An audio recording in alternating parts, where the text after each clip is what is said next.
പ്രേക്ഷകർക്കും ഒരു നല്ല രാവിലെയിലേക്ക് സ്വാഗതം. അപ്പോൾ ഇന്ന് ഒരു പുതിയ മാസത്തിന്റെ തുടക്കമാണ്. ഇന്ന് ജൂൺ 1-ാം തീയതിയാണ്. അപ്പോൾ നാളെ ജൂൺ 2-ന് സംസ്ഥാനത്തെ സ്കൂളുകളൊക്കെ തുറക്കുകയാണ്. അപ്പോൾ ഈ മഴയുടെ സാഹചര്യമൊക്കെ വെച്ച് നോക്കുമ്പോൾ എല്ലാവരും ഇങ്ങനെ സംശയിക്കുന്നുണ്ട്, നാളെ തന്നെ സ്കൂൾ തുറക്കുമോ എന്നുള്ളത്. പക്ഷേ വിദ്യാഭ്യാസ മന്ത്രി കഴിഞ്ഞ ദിവസം തന്നെ വ്യക്തമാക്കിയിരുന്നു, നാളെ തന്നെ സ്കൂൾ തുറക്കും. ഇനി മഴ കനക്കുകയാണെന്നുണ്ടെങ്കിൽ ആ പ്രതികൂലമായ കാലാവസ്ഥ പരിഗണിച്ചുകൊണ്ട് മാറ്റം വരുത്തണമെങ്കിൽ വരുത്തും, അത് പിന്നീട് അറിയിക്കാം എന്നുള്ളതാണ്. എന്തായാലും ഇപ്പോൾ നാളെ സ്കൂൾ തുറക്കാൻ വേണ്ടി സംസ്ഥാനത്തെ എല്ലാ സ്കൂളുകളും തയ്യാറായി കഴിഞ്ഞിരിക്കുകയാണ്. അപ്പോൾ കുട്ടികളൊക്കെ സ്കൂളിൽ പോകാൻ വേണ്ടിയിട്ട് ഇങ്ങനെ വളരെ സന്തോഷത്തോടു കൂടി തയ്യാറായി ഇരിക്കുകയാണ് എന്നുള്ളതാണ് നമ്മളും വിശ്വസിക്കുന്നത്. എല്ലാവർക്കും നല്ലൊരു ദിവസം ആശംസിച്ചുകൊണ്ട് സജീവമായൊരു വാർത്താ ദിനത്തിലേക്ക് എല്ലാ പ്രിയപ്പെട്ട പ്രേക്ഷകരെയും സ്വാഗതം ചെയ്യുകയാണ്. നമ്മൾ പതിവ് പോലെ രാവിലെയിൽ ആദ്യം പോകുന്നത് നമ്മുടെ ചുറ്റുപാടുമുള്ള വാർത്തകളിലേക്കാണ്, വിശേഷങ്ങളിലേക്കാണ്. അപ്പോൾ നോക്കാം നാട്ടിലെന്തുണ്ട്.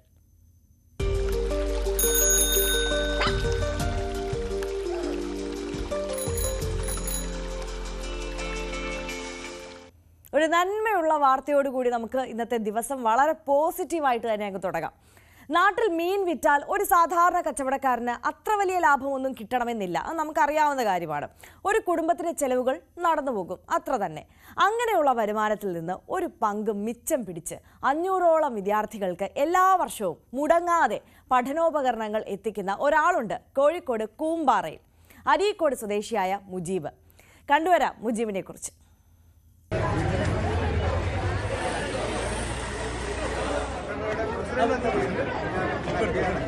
ഒന്നും രണ്ടുമല്ല, വർഷം 15ആയി മുജീബ് ഈ പതിവ് മുടക്കിയിട്ടില്ല.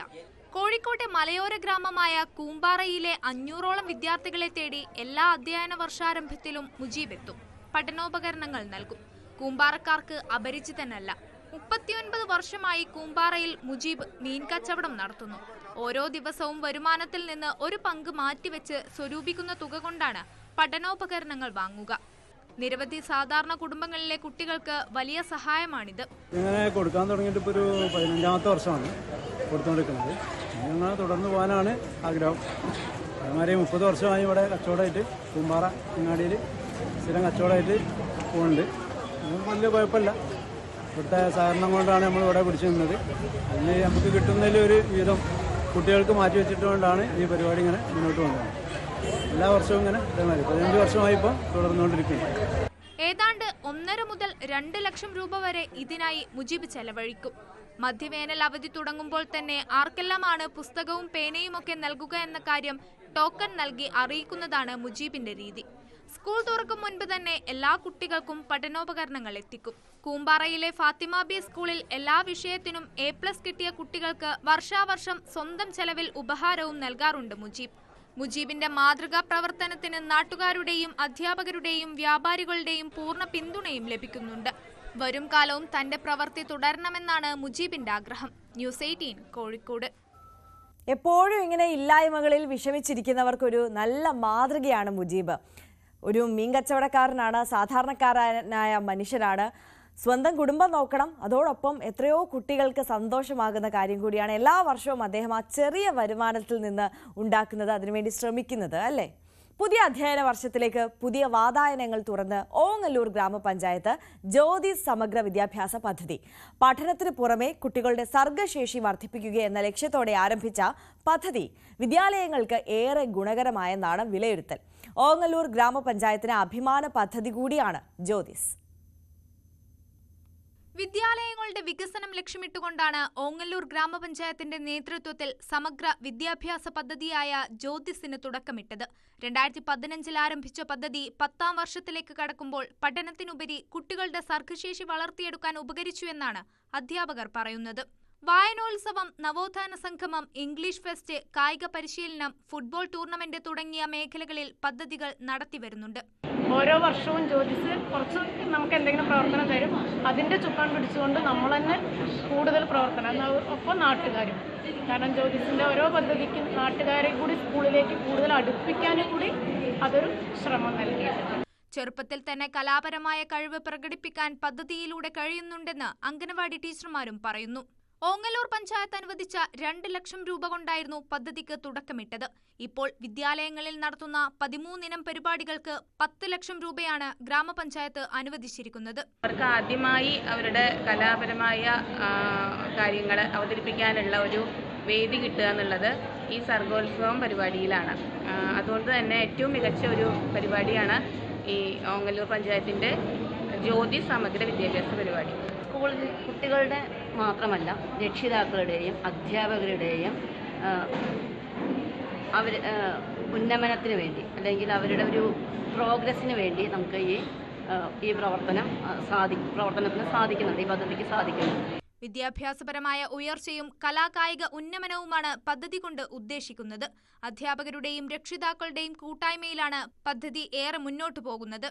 പദ്ധതി കൂടുതൽ വിജയകരമാകുമെന്ന വിലയിരുത്തലാണ് പഞ്ചായത്ത് ഭരണസമിതിക്കുമുള്ളത്. ന്യൂസ് 18 ഓങ്ങല്ലൂർ.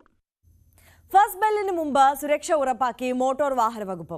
മലപ്പുറം തിരൂരങ്ങാടി മോട്ടോർ വാഹന വകുപ്പ് ഉദ്യോഗസ്ഥരുടെ നേതൃത്വത്തിൽ സ്കൂൾ വാഹനങ്ങളുടെ പരിശോധന ആരംഭിച്ചു. പരിശോധന പൂർത്തിയാക്കിയ വാഹനങ്ങൾക്ക് ഉദ്യോഗസ്ഥർ സ്റ്റിക്കർ പതിച്ചു നൽകി. അപാകത കണ്ടെത്തിയ 40 വാഹനങ്ങൾ തിരിച്ചയക്കുകയും ചെയ്തു. പുതിയ അധ്യയന വർഷത്തിന് മുന്നോടിയായി വിദ്യാർത്ഥികളുടെ യാത്രാ സുരക്ഷിതത്വം ഉറപ്പുവരുത്തുന്നതിനു വേണ്ടിയും അടുത്ത അധ്യയന വർഷം അപകടരഹിതമാക്കുക എന്ന ലക്ഷ്യത്തോടെയും തിരൂരങ്ങാടി മോട്ടോർ വാഹന വകുപ്പ് ഉദ്യോഗസ്ഥരുടെ നേതൃത്വത്തിലാണ് സ്കൂൾ വാഹനങ്ങളുടെ പരിശോധന ആരംഭിച്ചത്.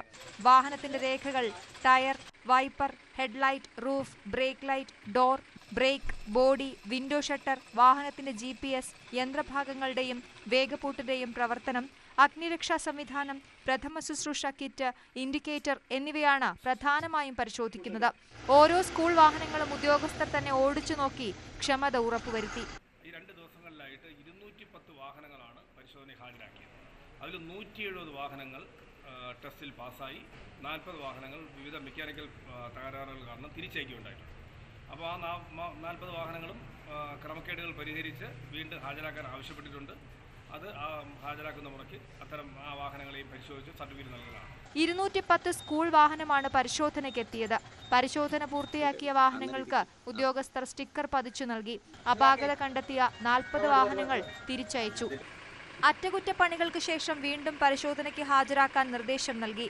തിരൂരങ്ങാടി ജോയിന്റ് RTO D വേണുകുമാറിന്റെ നിർദ്ദേശപ്രകാരമാണ് സ്കൂൾ വാഹനങ്ങൾ പരിശോധിച്ചത്. പരിശോധന പൂർത്തിയാക്കാത്ത സ്കൂൾ വാഹനങ്ങൾ നിരത്തിലിറങ്ങിയാൽ കർശന നടപടി സ്വീകരിക്കുമെന്ന് ജോയിന്റ് RTO അറിയിച്ചു. ന്യൂസ് 18 തിരൂർ. LKG മുതൽ 4ാം ക്ലാസ് വരെയുള്ള മുഴുവൻ വിദ്യാർത്ഥികൾക്കും പഠനോപകരണങ്ങൾ സൗജന്യമായി നൽകി പ്രവാസി കൂട്ടായ്മ. 6 വർഷമായി റിയാദ്, സൗദി അറേബ്യ കേന്ദ്രമാക്കി പ്രവർത്തിക്കുന്ന കൊട്ടാരക്കര പ്രവാസി അസോസിയേഷനാണ് എല്ലാ കുട്ടികൾക്കും സൗജന്യമായി പഠനോപകരണങ്ങൾ നൽകുന്നത്. വിമലാംബിക LP സ്കൂളിൽ കൈമാറിയ പഠനോപകരണങ്ങൾ പ്രവേശനോത്സവ ദിനത്തിൽ കുട്ടികൾക്ക് വിതരണം ചെയ്യും. വേനലവധി കഴിഞ്ഞ് പുത്തൻ പ്രതീക്ഷകളുമായി വിദ്യാർത്ഥികൾ എത്തുമ്പോൾ സൗജന്യമായി പഠനോപകരണങ്ങളും സ്നേഹസമ്മാനങ്ങളുമൊക്കെ നൽകി അവരെ സ്കൂളിലേക്ക് സ്വാഗതം ചെയ്യുകയാണ് വിമലാംബിക സ്കൂളിലെ അധ്യാപകർ.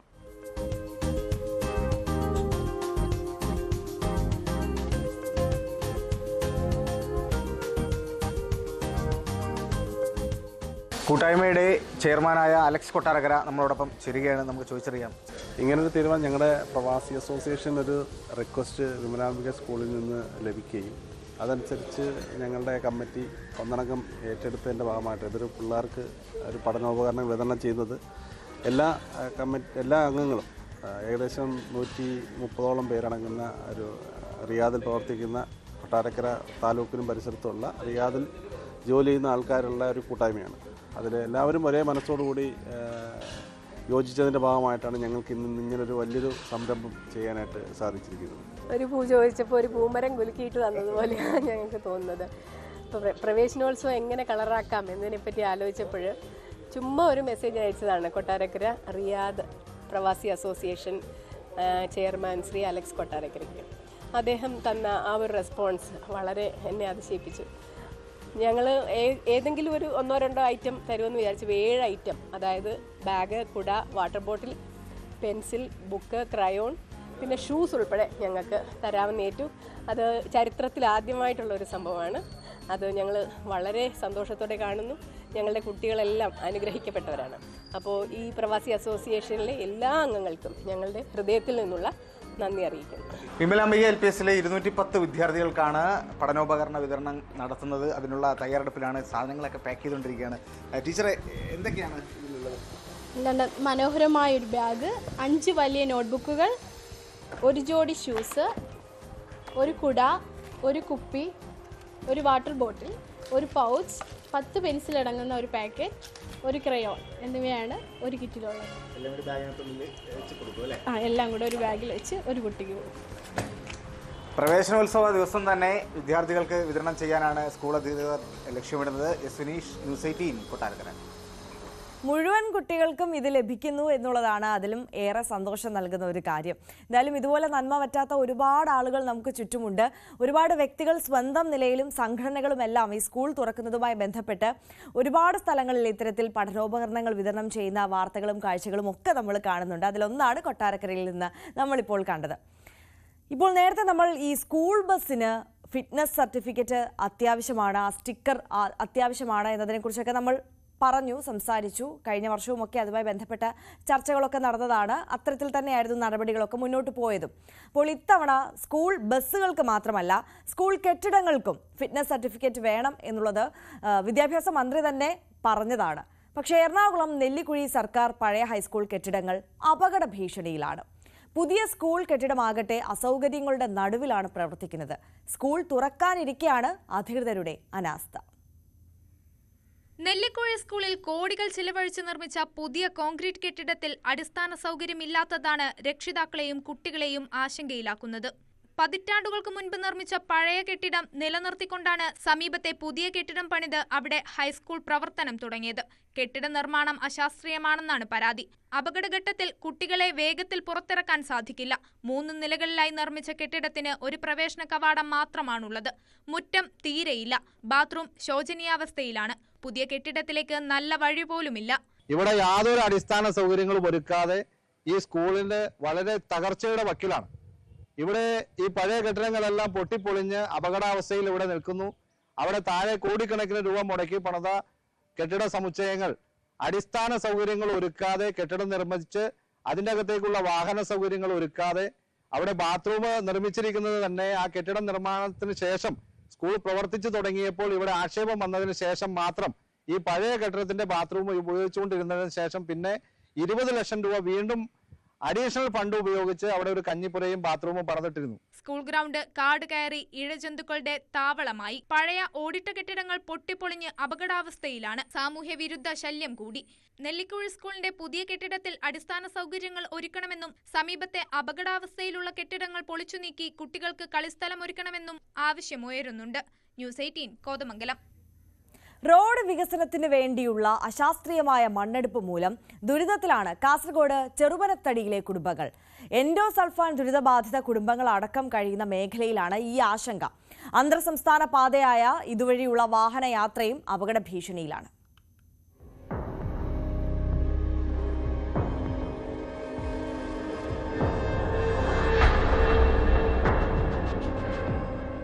റോഡ് വികസനം നടക്കുമ്പോൾ തന്നെ അപകടാവസ്ഥ അധികൃതരെ നാട്ടുകാർ ബോധ്യപ്പെടുത്തിയിരുന്നു. വീട്ടുകാർ ഇല്ലാത്ത സമയത്താണ് വ്യാപകമായി എടുത്തു മാറ്റിയത്. സംഭവത്തിൽ ജില്ലാ കളക്ടർക്ക് ഉൾപ്പെടെ പരാതി നൽകിയിരുന്നുവെങ്കിലും നടപടിയൊന്നും ഉണ്ടായില്ല. ശക്തമായ മഴയുണ്ടായാൽ വീടടക്കം റോഡിലേക്ക് ഇടിഞ്ഞു വീഴുന്ന അവസ്ഥയാണ്. എന്ത് സംഭവിക്കുമെന്നറിയാതെ ഈ ഒരു അവസ്ഥയിൽ എങ്ങോട്ട് എന്തെങ്കിലും സംഭവിച്ചാൽ എങ്ങോട്ട് പോകുക എന്നുള്ള ഒരവസ്ഥയിലാണ് അവർ കഴിഞ്ഞു കൂടുന്നത്. ഇപ്പോൾ നിലവിൽ ഗവൺമെൻറ് ഉദ്യോഗസ്ഥന്മാർക്ക് വന്നിരുന്നു. പക്ഷേ അവരൊന്നും ഇതിന് കാര്യമായ ഒരു പരിഹാരം ഒന്നും ആരും പറയുന്നില്ല. എന്താണ് ഇങ്ങനെയൊക്കെ സംഭവിക്കുന്നതെന്ന് നാട്ടുകാരായ നമുക്കും അറിയുന്നില്ല. എന്നിരുന്നാലും ഈ ഒരു അവസ്ഥ വളരെ ഭീതിജനകമാണ്. റോഡ് യാത്രക്കാർക്കും അപകട ഭീഷണിയുണ്ട്. പൊതുമരാമത്ത് ഉദ്യോഗസ്ഥർ സ്ഥലം സന്ദർശിച്ചുവെങ്കിലും അപകടാവസ്ഥയ്ക്ക് പരിഹാരം കണ്ടെത്താൻ കഴിഞ്ഞിട്ടില്ല. മഴ ശക്തി പ്രാപിച്ചതോടെ അതീവ ജാഗ്രതാ നിർദ്ദേശം നൽകിയ മലയോര മേഖലയിലാണ് അപകട ഭീഷണിയെന്നതും ഗൗരവം കൂട്ടുന്നു. സംസ്ഥാന പാതയിലെ പലയിടങ്ങളിലും സമാന സാഹചര്യമാണ് നിലനിൽക്കുന്നത്. ന്യൂസ് 18 കാസർഗോഡ്. പ്രതീക്ഷിച്ചതിലും നേരത്തെ എത്തിയ കാലവർഷം ഇടുക്കി ജില്ലയിലെ കാർഷിക മേഖലയ്ക്ക് വരുത്തിയത് വൻ നാശമാണ്. 380 ഹെക്ടറിലധികം പ്രദേശത്തെ കൃഷി നശിച്ചതായാണ് വിവരം. 5,80,00,000 രൂപയുടെ നഷ്ടമാണ് കൃഷിവകുപ്പിന്റെ പ്രാഥമിക കണക്കിൽ പറയുന്നത്. ആയിരക്കണക്കിന് കർഷകരാണ് കാലവർഷത്തിന് തുടക്കത്തിൽ തന്നെ കടക്കിണിയിലായത്. ജൂൺ ആദ്യത്തോടെ എത്തുമെന്ന് കരുതിയ കാലവർഷം മെയ് 15 ആരംഭിച്ചത് ഇടുക്കിയിലെ കാർഷിക മേഖലയ്ക്ക് വൻ തിരിച്ചടിയായി. കനത്ത മഴയും ശക്തമായ കാറ്റും ആദ്യത്തെ ഒരാഴ്ചയ്ക്കുള്ളിൽ തന്നെ കാർഷിക മേഖലയെ തകർത്തു. 380 ഹെക്ടറിൽ അധികം സ്ഥലത്തെ കാർഷിക വിളകളാണ് കാറ്റിലും മഴയിലും നശിച്ചത്. 5,80,00,000 രൂപയുടെ നഷ്ടമുണ്ടായപ്പോൾ കർഷകരുടെ വർഷങ്ങളായുള്ള അധ്വാനമാണ് ഒരു നിമിഷം കൊണ്ട് നിലം പതിച്ചത്. വാഴ, ഏലം, ജാതി, കുരുമുളക്, കൊക്കോ തുടങ്ങി എല്ലാ വിളകൾക്കും നാശമുണ്ടായെങ്കിലും ഏറ്റവും അധികം ബാധിച്ചത് ഏത്തവാഴ കർഷകരെയാണ്. ഞങ്ങൾക്ക് ഇത് ഒരു 20 ദിവസം അല്ലെങ്കിൽ 30 ദിവസത്തിനുള്ളിൽ ഞങ്ങളിത് കുറേ അധികം വെട്ടി മാറുന്ന വിറ്റ് പോകാവുന്ന കൊലകളാണ്. വില കുറഞ്ഞുകൊണ്ടിരിക്കുന്നു ഏത്തവാഴയുടെ കൃഷിക്കാർ. ഏത്തവാഴ കർഷകർ ഇവിടെ ഇടുക്കി ജില്ലയിൽ മൊത്തത്തിൽ ദുരിതത്തിലേക്കാണ് വന്നേക്കുന്നത്. 40 രൂപ ഉണ്ടായിരുന്നു, 48 രൂപ ഉണ്ടായിരുന്നത് ഈ കഴിഞ്ഞ ആഴ്ച 38 രൂപ. ഇന്നലെ നാളെ അത് 25 രൂപയിലേക്ക് വരും. കാരണം ഇത് എടുക്കാൻ കച്ചവടക്കാർക്ക് ബുദ്ധിമുട്ടുണ്ട്. കാരണം എല്ലാം കാറ്റ് പിടിച്ച് ഇടിച്ച് നാശമാക്കിയിട്ടിരിക്കുന്ന അവസ്ഥയാണ്. വിളവെടുക്കാൻ 30 മുതൽ 45 ദിവസം വരെ മാത്രം അവശേഷിച്ച പല കർഷകരുടെയും ആയിരക്കണക്കിന് വാഴകൾ കാറ്റിൽ നിലംപതിച്ചു. 90 ഹെക്ടറിലധികം സ്ഥലത്തായി 35,000-ലധികം വാഴകൾ നശിച്ചതായും 2.25 കോടി രൂപയുടെ നാശനഷ്ടമുണ്ടായതായും കണക്കാക്കുന്നു. വിളവെടുക്കുമ്പോഴേക്കും 250 മുതൽ 300 രൂപ വരെ ഒരു വാഴയ്ക്ക് ഉൽപാദന ചെലവ് വരും. വിള ഇൻഷുർ ചെയ്യാൻ കൃഷിവകുപ്പ് പ്രോത്സാഹിപ്പിക്കുമെങ്കിലും കൃഷിനാശം സംഭവിച്ചാൽ ഇൻഷുറൻസ് തുക ലഭിക്കാൻ കാലങ്ങൾ കാത്തിരിക്കണം. കാലവർഷത്തോടെ കടക്കെണിയിലായ ആയിരക്കണക്കിന് കർഷകരുടെ ഇനിയുള്ള പ്രതീക്ഷ സർക്കാർ നൽകുന്ന നഷ്ടപരിഹാര തുകയിലാണ്.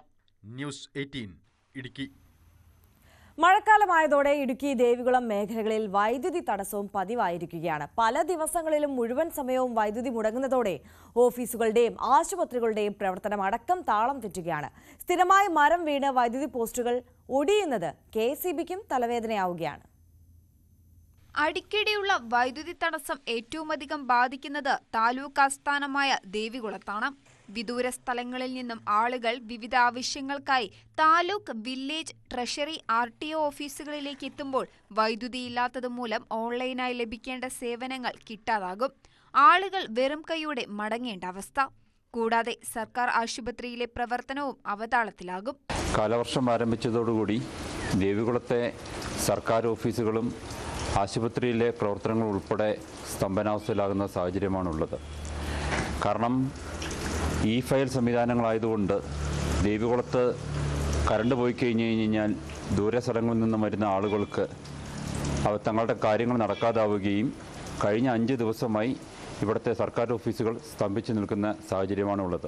ജനറേറ്റർ വാടകയ്ക്കെടുത്ത് പ്രവർത്തിപ്പിച്ചാണ് ആശുപത്രിയിലെ വാക്സിൻ അടക്കം സൂക്ഷിക്കുന്നത്. കനത്ത കാറ്റിൽ ഇലക്ട്രിക് ലൈനുകൾക്ക് മുകളിൽ മരക്കമ്പുകളും മരങ്ങളും വീണും വൈദ്യുതി തടസ്സപ്പെടുന്നതും പതിവാണ്. ഇതോടെ വലിയ കഷ്ടപ്പാടിലാണ് ഹൈറേഞ്ച് നിവാസികൾ. ന്യൂസ് 18 ഇടുക്കി.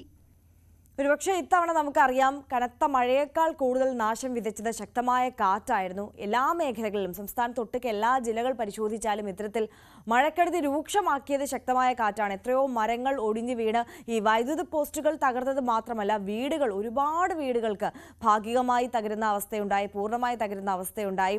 പ്രത്യേകിച്ച് ഇടുക്കിയിൽ അസാധാരണമായ ഒരു പ്രതികൂലമായ കാലാവസ്ഥ നേരിട്ട ദിവസങ്ങളായിരുന്നു കഴിഞ്ഞ ദിവസങ്ങളിലെല്ലാം. ഇത്തരത്തിൽ വ്യാപകമായി മരങ്ങൾ കടപുഴകി വീഴുന്ന സാഹചര്യമുണ്ടായി, വൈദ്യുത ലൈനുകൾ, പോസ്റ്റുകളൊക്കെ തകരുന്ന സാഹചര്യമുണ്ടായി, വീടുകൾ ഒരുപാട് തകരുന്ന സാഹചര്യവും ഒക്കെ ഉണ്ടായി. അപ്പോൾ അത്തരത്തിലുള്ള റിപ്പോർട്ടുകളൊക്കെയാണ് ഇങ്ങനെ വന്നുകൊണ്ടേയിരിക്കുന്നത്. ഒരു നാടിനെ മുഴുവൻ ഇരുട്ടിലാക്കി KSEB അധികൃതർ. ശക്തമായ മഴയിൽ മൂന്നാർ, കുറ്റിയാർ മേഖലയിൽ 7 ദിവസമായി വൈദ്യുതി നിലച്ചിട്ട് രോഗികളെ ഉൾപ്പെടെ മറ്റിടങ്ങളിലേക്ക് മാറ്റി. മഴയിൽ തകർന്ന പോസ്റ്റുകൾക്ക് പകരം പുതിയ പോസ്റ്റുകൾ എത്തിച്ചാൽ വൈദ്യുതി നൽകാമെന്ന് KSEB അധികൃതർ പറഞ്ഞതോടെ തൊഴിലാളികൾ പരിശ്രമിച്ച് പോസ്റ്റുകളും എത്തിച്ചു. മൂന്നാർ, കുറ്റിയാർ വാലിയിലേക്കുള്ള വൈദ്യുത പോസ്റ്റുകൾ ശക്തമായ മഴയിൽ തകർന്നിരുന്നു. കാട്ടിനുള്ളിൽ പോസ്റ്റ് നിലം പൊത്തിയതോടെ 7 ദിവസമായി തോട്ടം തൊഴിലാളികൾ താമസിക്കുന്ന കുറ്റിയാർ വാലി ഇരുട്ടിലായി. തുടർന്ന് വൈദ്യുതി വകുപ്പ് അധികൃതരെയും ദേവികുളം MLAയും ബന്ധപ്പെട്ടെങ്കിലും ഫലമുണ്ടായില്ലെന്നു പരാതി.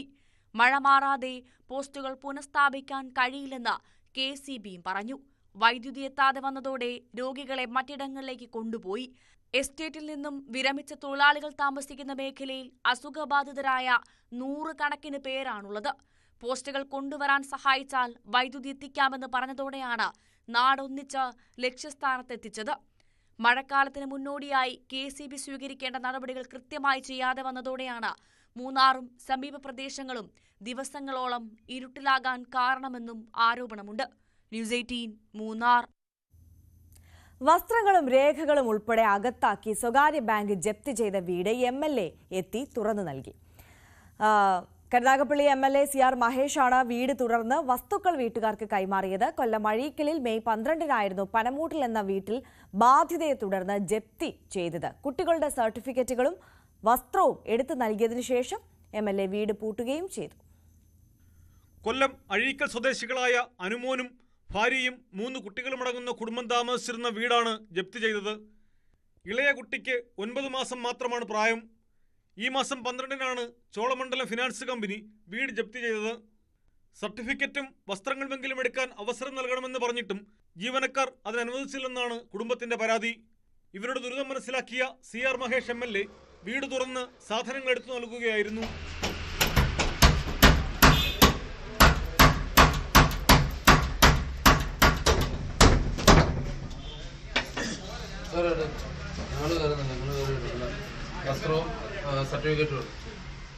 മൂത്ത കുട്ടിയുടെ +1 പ്രവേശനത്തിന് സർട്ടിഫിക്കറ്റ് ആവശ്യമായപ്പോൾ കുടുംബത്തിന്റെ അഭ്യർത്ഥന അനുസരിച്ചാണ് MLA പ്രശ്നത്തിൽ ഇടപെട്ടത്. ഇതിന് അവർക്ക് അവകാശമില്ലെന്ന് പറഞ്ഞു. തുണി എടുക്കാൻ പറ്റത്തില്ല. ഞങ്ങൾ സർട്ടിഫിക്കറ്റ് എല്ലാം എടുക്കുന്നത് കൂട്ടി താക്കോൽ നമ്മൾ.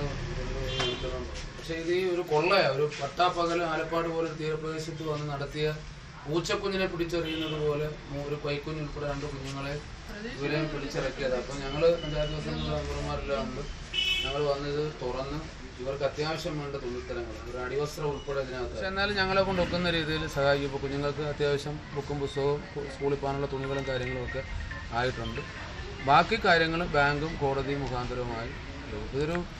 ഒരു കോടതിയിൽ നിന്ന് ഒരു ഓർഡർ വരുമ്പോൾ അല്ലെങ്കിൽ അതിൻ്റെ പേര് നടപ്പിലാക്കുമ്പോൾ ഈ വഴിയിറക്കപ്പെടുന്ന ആളുകളുടെ ജീവൻ അതുകൂടി സംരക്ഷിക്കാനുള്ള ബാധ്യത നിയമത്തിനുണ്ട്. അപ്പോൾ ഞാൻ വീണ്ടും അടിവരയിട്ട് പറയുകയാണ്, ഇതൊരു നിയമത്തോടുള്ള വെല്ലുവിളിയല്ല, ഇതൊരു മനുഷ്യത്വപരമായ ഇടപെടലാണ്. വീട്ടുകാർ ഇല്ലാതിരുന്ന സമയത്തായിരുന്നു വീട് പൂട്ടി ജപ്തി ചെയ്തത്. വസ്ത്രങ്ങൾ മാറിയിടാൻ പോലും കഴിയാതെ വരികയും കുട്ടിയുടെ തുടർ പഠനം പോലും പ്രതിസന്ധിയിലാവുകയും ചെയ്തതോടെയാണ് കുടുംബം MLAയുടെ അടുത്ത് പരാതിയുമായി എത്തിയത്. എനിക്ക് കണ്ണിന് കാഴ്ച വന്നതുകൊണ്ട് ഒരു പെൻഡിങ് ആണ്. അല്ലെങ്കിൽ നമ്മൾ ലോൺ ബാക്കി എന്തുണ്ടെങ്കിലും ഇത് പെൻഡിങ് ഇട്ടിട്ടില്ല. നമ്മൾ 6,70,000 തിരിച്ചടച്ചത് വരും. 18 അതിൽ 14 ചില്ലറ നമുക്ക് കിട്ടി. അതിൽ 6 തവണ അടച്ചു. ബാക്കി അവർ 12 പറഞ്ഞുകൊണ്ടിരുന്നവർ ഇപ്പോൾ അവർ പറയുന്നത് 20,50,000.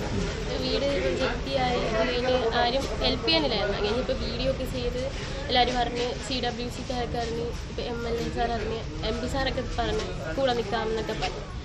സർട്ടിഫിക്കറ്റ് എടുത്തതിൽ സന്തോഷം. ആദ്യം ഇവരൊക്കെ പറഞ്ഞാൽ ഒന്നും എടുക്കാൻ പറ്റത്തില്ല എന്നാണ്. ഇപ്പോൾ എടുത്തപ്പോൾ ഭയങ്കര സന്തോഷം. ജപ്തിക്ക് ശേഷം ഓച്ചിറ ക്ഷേത്രത്തിലെ സത്രത്തിലായിരുന്നു കുടുംബം അഭയം പ്രാപിച്ചിരുന്നത്. വീട്ടിലുണ്ടായിരുന്ന വസ്ത്രങ്ങളും മകളുടെ 10ാം ക്ലാസ് സർട്ടിഫിക്കറ്റുമാണ് MLA എടുത്തു നൽകിയത്. തുടർന്ന് MLA തന്നെ വീട് താഴിട്ട് പൂട്ടി. വീട് നിർമ്മാണത്തിനായി 18 ലക്ഷം രൂപയാണ് ഇവർ വായ്പ എടുത്തിരുന്നത്. ഇതിൽ 6 ലക്ഷത്തോളം രൂപ തിരികെ അടച്ചിരുന്നു. അനുമോന്റെ ഭാര്യ അശ്വതിക്ക് സുഖമില്ലാതെയാകുകയും ഇവരുടെ കാഴ്ച കുറയുകയും ചെയ്തതോടെയാണ് തിരിച്ചടവ് മുടങ്ങിയതെന്ന് കുടുംബം പറയുന്നു. ഇപ്പോൾ പലിശ സഹിതം 21 ലക്ഷം രൂപയാണ് ബാങ്കിൽ അടയ്ക്കേണ്ടത്. കുട്ടികളുടെ വിദ്യാഭ്യാസത്തിനു വേണ്ട സൗകര്യങ്ങൾ ചെയ്തു നൽകുമെന്നും ബാങ്കിലെ ബാധ്യത അടച്ചു തീർക്കാൻ നാട്ടുകാരുമായി കൂടിയാലോചിക്കുമെന്നും MLA അറിയിച്ചു. ന്യൂസ് 18 കൊട്ടാരക്കര. എത്രത്തോളം മനുഷ്യത്വരഹിതമായ ഒരു കാഴ്ചയായിരുന്നു സംഭവമായി പോയി അല്ലേ അത്. ഇനി നമുക്ക് മറ്റു വാർത്തകൾ കൂടി നോക്കാം. ഇന്നത്തെ ദിവസത്തിനൊരു പ്രത്യേകതയുണ്ട്. ഇന്ന് ലോക ക്ഷീര ദിനമാണ്.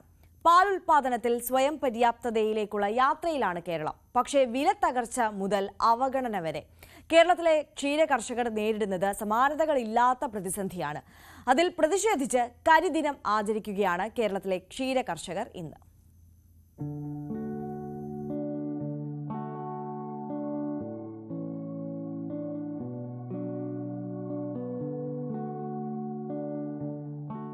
ഇത് സക്കീർ. കാഴ്ചയില്ലെങ്കിലും സക്കീറിന് അതൊരു പരിമിതിയല്ല. 40 വർഷത്തിലേറെയായി ക്ഷീര കർഷകനാണ് സക്കീർ. 4 പശുക്കളുണ്ട് സക്കീറിന്. തീറ്റ കൊടുക്കലും കറവിയും തുടങ്ങി എല്ലാ ജോലിയും സക്കീർ തന്നെ ചെയ്യും. മക്കളുടെ വിദ്യാഭ്യാസവും വിവാഹവും എല്ലാം സാധ്യമായത് പാൽ വിറ്റ് തന്നെയാണ്. പക്ഷേ ആ നല്ല കാലം ഇന്ന് ഓർമ്മ മാത്രമാണെന്ന് സക്കീർ പറയുന്നു. നഷ്ടത്തിന്റെ കഥകൾ മാത്രമാണ് കേരളത്തിലെ ക്ഷീരകർഷകർക്ക് പറയാനുള്ളത്. 20-ലേറെ പശുക്കൾ ഉണ്ടായിരുന്നു സക്കീറിന്റെ തൊഴുത്തിൽ.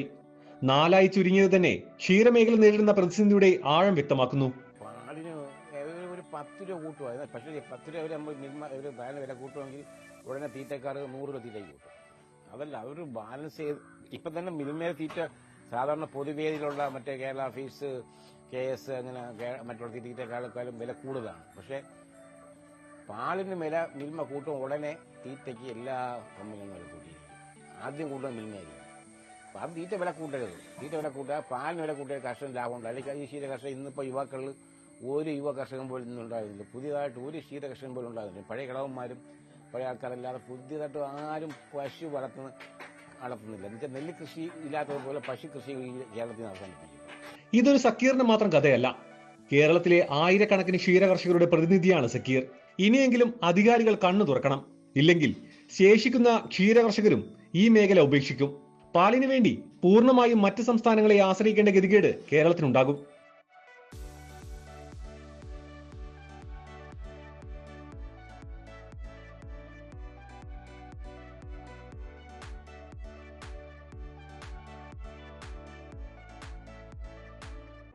സാരംഗ് സുധാകരൻ, ന്യൂസ് 18, തിരുവനന്തപുരം. തൊടുപുഴ തൊമ്മൻകുത്തിൽ കൈവശ ഭൂമിയിൽ കടന്നുകയറി കുരിശു പൊളിച്ച വനംവകുപ്പ് ഉദ്യോഗസ്ഥർക്കെതിരെ നടപടി സ്വീകരിക്കുന്നതിന് പകരം കർഷകർക്കും വൈദികർക്കുമെതിരെ കേസെടുക്കുന്നത് അംഗീകരിക്കാൻ കഴിയില്ലെന്ന് ഇടുക്കി MP ഡീൻ കുര്യാക്കോസ്. കേസുകൾ അടിയന്തരമായി പിൻവലിക്കണം. ഈ പ്രദേശം സംയുക്ത പരിശോധനയിൽ ഒഴിവായി പോയതായി കളക്ടറുടെ റിപ്പോർട്ടുമുണ്ട്. ഇത്തരം വസ്തുതകൾ നിലനിൽക്കെ ഇവിടം വനഭൂമിയാക്കുവാനുള്ള വനംവകുപ്പിന്റെ നീക്കം അനുവദിക്കില്ലെന്നും ഡീൻ കുര്യാക്കോസ് MP വ്യക്തമാക്കി.